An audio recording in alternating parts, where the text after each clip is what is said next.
গণভোটে হাও হয়ে গেছে, তারপরে কথা চলছে কেন? ভুল শুদ্ধ যাই হোক, ম্যান্ডেট বাই দ্য পিপল, এবং সবচেয়ে বড় দল যিনি ক্ষমতায় আসছেন তার হায়ের উপরে জনগণ বিশ্বাস করে আস্থা রেখে দিছে। এখন শুরুতেই যদি আমাদের আস্থা নিয়ে কেরিকেচার শুরু হয়, কিংবা কোনো রকম কালক্ষেপণ শুরু হয়, কিংবা সন্দেহ তৈরি হয়, 5টা বছর কিভাবে যাব সেটা নিয়ে আমি চিন্তিত। তো লোক বোঝে না, এইটা আমি বিশ্বাস করতে চাই না। এটা হয়তো উনি বলছেন ওনার লজিক্যালি যে উনি এটা চান না আর কি, সোজা বাংলা। কিন্তু আমি যদি সাধারণ দৃষ্টিতে আসি, জনগণ কিন্তু, সাধারণ জনগণ যারা, তারা বাংলাদেশি জাতীয়তাবাদ বোঝে না, বাঙালি জাতীয়তাবাদও বোঝে না, সংস্কার কি বোঝে না, উচ্চকক্ষ নিম্নকক্ষ বোঝে না। তাদের ভোট নিয়েই তো আমরা সংসদে যাচ্ছি। 18 বছর বয়সে একটা ছেলে মেয়ে ভোট দেয়, ঠিক জানেই তো না কিছু। উনি বলুক ওনার 18 বছরের বাচ্চা কি জানে? ভোট হচ্ছে কারে ভোট দিব, উনি কাজ করবে কি, লোকটা কে, নাম বলুক, কেউ চিনবে না। তারে কলেজে নিয়ে যেতে হয়, স্কুলে নিয়ে যেতে হয়, ধৈর্য আনতেছি। সেই ভোট নিয়ে কিন্তু আমরা পার্লামেন্টে যাই। তার মানে জনগণ কিচ্ছু বোঝে না যদি এইভাবে ধরি। কিন্তু জনগণ একটা জিনিস তো বুঝছে যে তারেক সাহেব বলছে হাতে ভোট দিতে, তারা হাতে ভোট দিছে। তারপর তো মোতাবেক গণভোটটাকে কার্যকর করা খুব জরুরি। পৃথিবীর কেউ না জানুক, সাধারণ জনগণ না বুঝুক, উনি তো জানেন, উনি তো বলছেন। জনাব আবহানা রাজ্জাকি, গণভোট আসলে মানুষের বোঝার মতো করে করা হয় নাই। গণভোট একটা বিতর্কিত একটা বিষয়। এই গণভোটটা আসলে কেন করতে হয়েছিল, বা আমি যদি এইভাবে প্রশ্ন করি, জুলাই সনদে আবার বিএনপি জামায়াত ওরা স্বাক্ষর বা অন্যান্য দলগুলো কেন স্বাক্ষর করলো? কি আজকে যে করলো? না না, আগে তারা জুলাই সনদে স্বাক্ষর করেছে না। কে?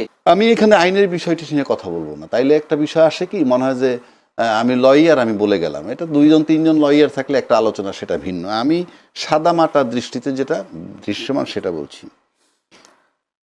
ধরেন এখানে গণভোট এবং বনাম ইশতেহার একটা লয় হচ্ছে। ইনফ্যাক্ট গণভোট বনাম ইশতেহার, গণভোটটা লিগাল ইললিগাল সেই চ্যাপ্টার তো পরে, কিন্তু গণভোটের পক্ষে জনগণ রায় দিছে। আর ইশতেহারটা হলো দলীয় রায় বা দলীয় সিদ্ধান্ত।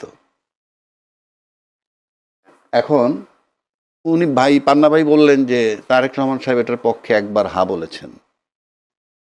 উনি হা বলেছেন, এতে কোনো সন্দেহ নাই, হা বলেছেন। তারপরে আর কখন, ওইটাই ছিল চূড়ান্ত লাস্ট। এখন যে পরিমাণ ভোট পেয়ে এই বিএনপি জয়লাভ করলো, এবং আমার কাছে মনে হয় যে উনি যদি হা ভোট দিতে না বলতেন তাহলে বোধহয় গণভোট ফেল করত।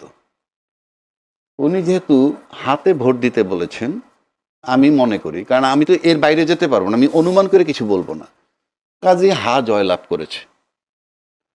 হা জয়লাভ করলে এখন তাদের জন্য এটা অব্লিগেটরি।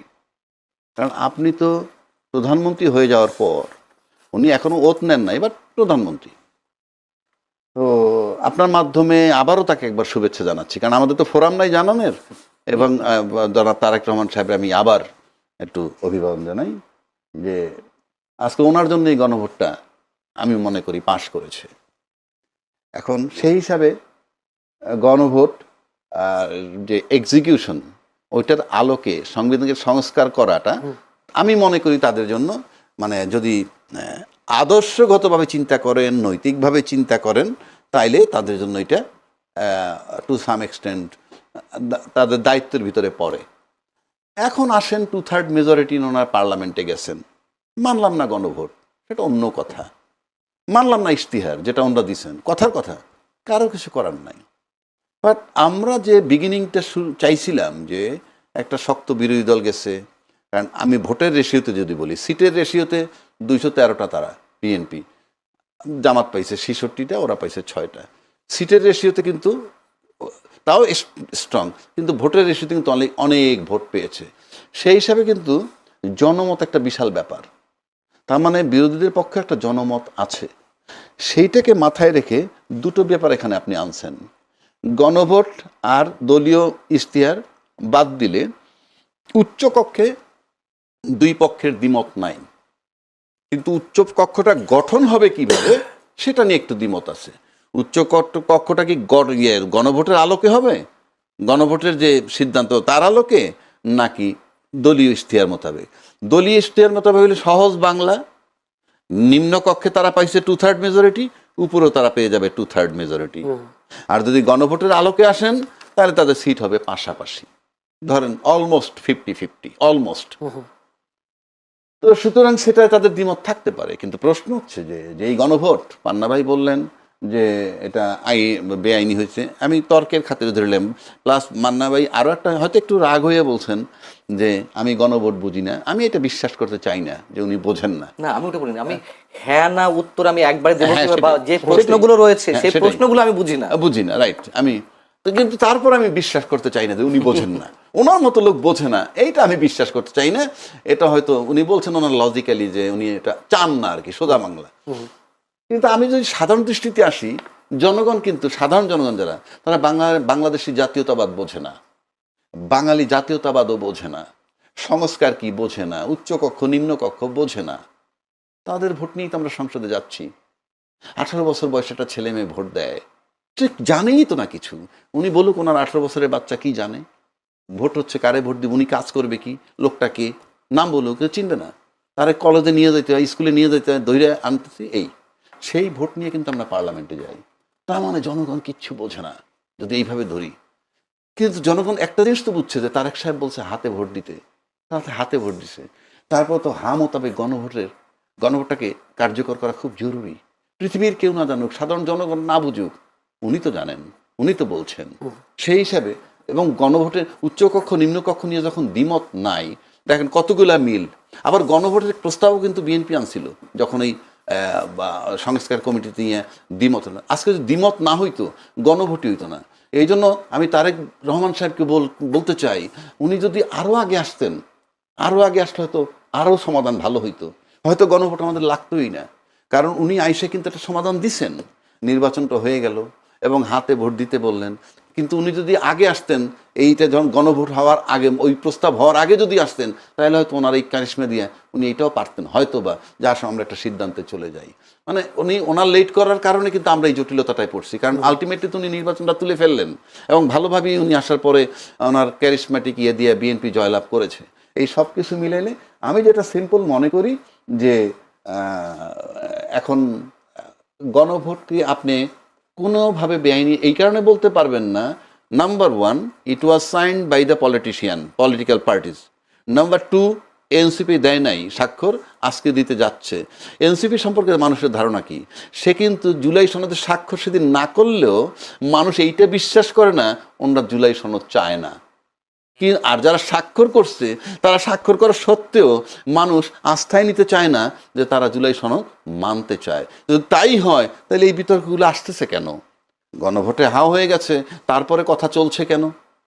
ভুল শুদ্ধ যাই হোক, ম্যান্ডেট বাই দ্য পিপল, এবং সবচেয়ে বড় দল যিনি ক্ষমতায় আসছেন, তার হায়ের উপরে জনগণ বিশ্বাস করে আস্থা রেখে দিছে। এখন শুরুতেই যদি আমাদের আস্থা নিয়ে কেরিকেচার শুরু হয়, কিংবা কোনো রকম কালক্ষেপণ শুরু হয়, কিংবা সন্দেহ তৈরি হয়, 5টা বছর কিভাবে যাব সেটা নিয়ে আমি চিন্তিত। জি, ধন্যবাদ। আমি পান্না ভাইয়ের কাছে একটু আবার যেতে চাই। পান্না ভাই, যদি অর্থাৎ উচ্চ কক্ষে বিএনপির ইশতেহার অনুযায়ী গঠন করা হয়, নতুন করে রাজনীতিতে নতুন করে জটিলতা তৈরি হবে কিনা একটা প্রশ্ন। দ্বিতীয় প্রশ্ন হচ্ছে যে, যেহেতু নিম্নকক্ষে বিএনপি 2/3 ভোট পেয়েছে, সেখানে তাদের আইন পাশ করতেও তো তার আর কোনো জটিলতা নাই। দুইটা প্রশ্ন উত্তর যদি না, একটা আপনার শেষের প্রশ্ন উত্তর দিয়ে শুরু করি। সেটা হচ্ছে, অবশ্যই তাদের কোনো সমস্যা না, তারা ব্রুট মেজরিটি পেয়েছে। যদিও ব্রুট মেজরিটি ইতিহাস বলে যে সংশ্লিষ্ট দলের জন্য ক্ষতির কারণ হয়, তারা একনায়ক হয়ে ওঠার সুযোগ পায়। যাই হোক, এগুলো ভবিষ্যতেই বলবে যে বিএনপির ক্ষেত্রে আসলে কি হবে।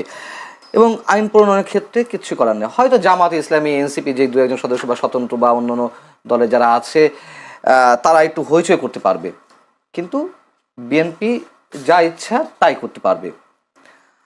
আর উচ্চকক্ষের ক্ষেত্রে আপনি বললেন যে জটিলতা, সেই তো পুরনো প্রশ্নটা বোধহয় ঘুরে ফিরে এলো, যে জটিলতা একটা সৃষ্টি হবে।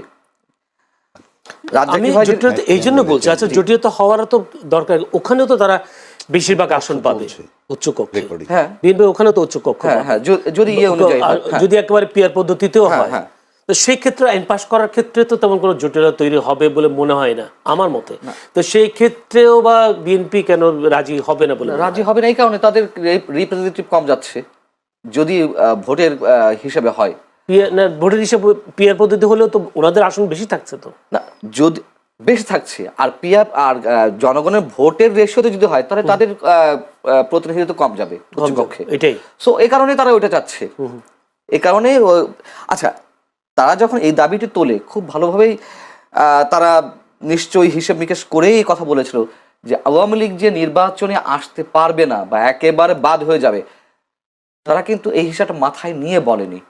তারা আওয়ামী লীগ আসতে পারে, আওয়ামী লীগ আসলে একটা কন্টেস্ট হবে, হ্যাঁ, সেক্ষেত্রে আওয়ামী লীগের ভোট কম নয়, এবং একটু দেখা গেছে 2008 পর্যন্ত মানে পার্সেন্টেজে আওয়ামী লীগ সবসময় এগিয়ে ছিল, 35 থেকে 40% মধ্যে দুই দলেরই, বাট বিএনপির চেয়ে আওয়ামী লীগ অনেক বেশি আসন পেয়েছে। যাই হোক, এই জন্য সংসদে মানে সংসদের নিম্নকক্ষে যদি হয়ে থাকে তার ভিত্তিতে বা আসনের ভিত্তিতে তারা এটা চাইছিল। দেখুন, আমার মনে হয় এ পর্যন্ত যাবে না, তার আগে অনেক ধরনের জটিলতা হবে। জটিলতা এখনই দেখা দিয়েছে। আমি জানি না যে কি হবে, কি হতে যাচ্ছে সকালে। আমরা তো সবসময় সংশয় প্রকাশ করি, সংশয় প্রকাশ করাটাই আমাদের কাজ, প্রশ্ন তৈরি করাটাই সাংবাদিকদের কাজ। আশাবাদী নয় কেন আপনারা, সংশয়বাদী কেন? না, এখন তো শোনা যাচ্ছে যে বিএনপি তো বলছে যে এটা তো সংবিধানে নেই, সাংবিধানিক সমস্যা পরিষদ বলে আবার কি আছে, সালাউদ্দিন আহমেদ বলেছেন। বিএনপির একাধিক সূত্র বলছে যে তারা একই সাথে সংসদ সদস্য হিসেবে এবং সংবিধান সংস্কার পরিষদের সদস্য হিসেবে ওত নিতে চায় না, তারা আগে এমপি হিসেবেই শপথ নিতে চায়, পরেরটা পরে। এদিকে নিশ্চয়ই সরকারের পক্ষ থেকে আপত্তি আছে, যেহেতু তাদের মধ্যে সরকারই আয়োজন করছে শপথের, কিন্তু পেছনে তো জামাত আছে, এনসিপি আছে, তারা আপত্তি জানাচ্ছে। এরই মধ্যে আমরা তো এ ধরনের খবর পাচ্ছি, আমি জানি না কতটুকু সত্য না মিথ্যা, তবে একেবারে তো উড়িয়ে দেওয়া যায় না। এটা তো সত্য কথা যে বিএনপি যেটা বলছে যে সংবিধান সংস্কার পরিষদ বলে কিছু নাই। শপথ গ্রহণ হচ্ছে নতুন সরকারে, সেখানে প্রথমে এমপিদের শপথ পড়াবেন সম্ভবত প্রধান নির্বাচন কমিশনার এবং মন্ত্রী পরিষদ সভা শপথ পাঠ করাবেন রাষ্ট্রপতি মোহাম্মদ শাহাবুদ্দিন। কিন্তু আগের যে বাংলাদেশের সেই সংবিধান আইন অনুযায়ী এমপিদের শপথ পাঠ করাতেন স্পিকার বা ডেপুটি স্পিকার, এই বিষয়গুলো। কিন্তু এবারে যে সিইসি পড়াবেন, এখানে আইনি কোনো জটিলতা দেখেন কিনা? বা না, এটা বোধহয় পড়াইতে পারে। আমি যতটুকু জানি যে ফাইনালি যদি স্পিকার, যেমন স্পিকার পদত্যাগ করছে, স্পিকার কোথায় আছে আমরা জানি না, বাট উনি পদত্যাগপত্র দিচ্ছেন এইটুকু আমরা জানি। প্লাস ডেপুটি স্পিকার মানে হি ইজ ইন কাস্টডি, জেলখানা। তো আপনি তো ধরেন এই মুহূর্তে সে বোধহয় বিয়ের আসামি, একটা হত্যা মামলার আসামি হিসেবে উনি আছেন। তো আমি যতটুকু বিধান, হত্যা মামলার আসামি থেকে দিয়ে তো আপনার ওত পড়াইতে পারেন না। তারপর রাষ্ট্রপতি মনোনীত যাকে করবেন পারেন। আর এরকম ক্ষেত্রে যদি কেউ খুঁজে না পাওয়া যায়, তাইলে গেজেট নোটিফিকেশন হওয়ার পর ইন 3 days সর্বোচ্চ প্রধান নির্বাচন কমিশনার পড়াতে পারেন। তাহলে আমি উত্তর পেয়ে গেলাম। সেই হিসাবে কোনো অসুবিধা হচ্ছে না। দ্বিতীয় প্রশ্ন হচ্ছে, জামায়াতের ব্যাপারে একটা হাইব্রিড হচ্ছিল, তারা ক্ষমতায় যাচ্ছে, ফলাফল দেখা গেল কিন্তু উল্টো। জামাতের পরাজয়, এরকম পরাজয় হওয়ার কারণটা একটু বলবেন। কেউ কেউ বলছেন নারীদেরকে অসম্মান করা কিংবা ৭১কে স্বীকার না করা, এই বিষয়গুলো প্রভাব পড়েছে নির্বাচনে। না, আমি এবারের নির্বাচনে আমি উল্টোভাবে দেখতে যে আপনার এগুলোর জবাব আমি দিব।